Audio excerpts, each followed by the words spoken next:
बिस्मिल्लाहिर्रहमानिर्रहीम। अस्सलामुअलैकुम मोहतरम नाजरीन। House number 450।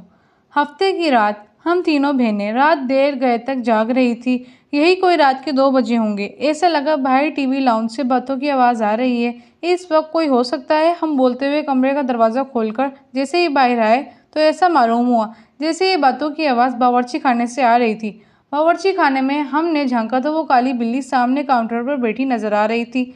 हमें देखकर उसने अचानक छलांग लगाई और सामने कमरे में घुस गई।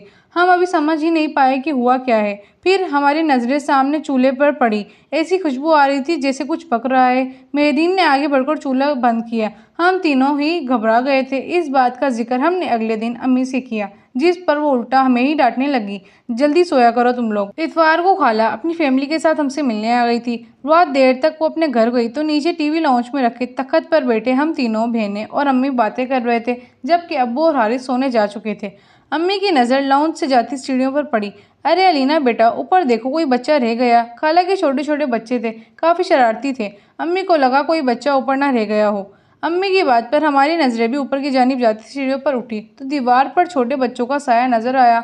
मैंने उठकर ऊपर जाकर देखने लगी, मगर वहाँ कोई भी नहीं था, जिस पर मैं खौफजदा होकर तेजी से नीचे आ गई। जब मैंने अम्मी को बताया कि ऊपर तो कोई भी नहीं, तो अम्मी भी चुप सी हो गई। हम सभी हैरान थे कि जब ऊपर बच्चा नहीं था तो वो साया किसका था। कुछ दिन बाद आई गई हो गई।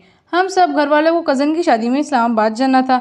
2 हफ्तों बाद हम वापस जब घर आए तो बड़ी अजीब बात थी। पूरा घर शीशे की मानिंद चमक रहा था। ऐसा लग रहा था रोज़ घर की सफाई होती जा रही थी। हम ये सब देखकर बड़े हैरान हुए, बल्कि हारिस बोला, ऐसा लग रहा है रोज़ काम वाली आकर काम करके जाती थी।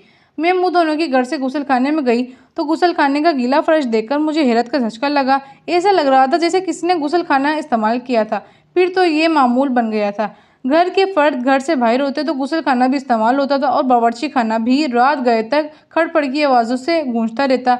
हम लोगों को काली बिल्ली मुस्तकिल घर में घूमती हुई नजर आती। हम लोग अब इस बातों के आदी हो गए थे। जब वो होलनाक वाक़या रूनुमा हुआ, जिसके बाद हमने वो फ़ौरन घर छोड़ दिया। रात की किसी पहर अम्मी की आंख खुली तो उन्हें महसूस हुआ कि छत पर कोई है। वो समझी हम बहनें सोने के बजाय गप्पों में मसरूफ़ हैं। वो दबे कदमों से छत पर आई। वहाँ गोल दायरे में 10-12 अजीब शक्ल वाले लोगों को बैठे देखा। वो मंजर इतना खौफनाक था कि अम्मी बेहोश हो गई। फजर की नमाज के लिए जब अब्बू उठे और अम्मी को कमरे में ना पाकर लाउंज में आए तो उन्हें सीढ़ियों पर अम्मी ऊंधे मुंह पड़ी नजर आई। होश में आने पर जब अम्मी ने रात वाला मंजर बताया तो अब्बू ने फ़ौरन फैसला कर लिया कि ये घर छोड़ देना मुनासिब है, इससे पहले कोई बड़ा नुकसान हो। हमने वो घर छोड़ दिया। आज इतने बरस गुजर जाने के बाद भी सोचो तो खौफ की सर्द लहर हमारे जिस्म में दौड़ जाती है कि हम 6 माह जिसको बिल्ली समझ रहे थे, दर हकीकत वो एक जिन था।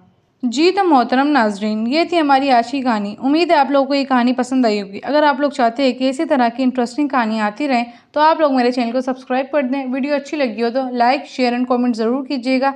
आज के लिए इतना ही। अल्लाह हाफिज़।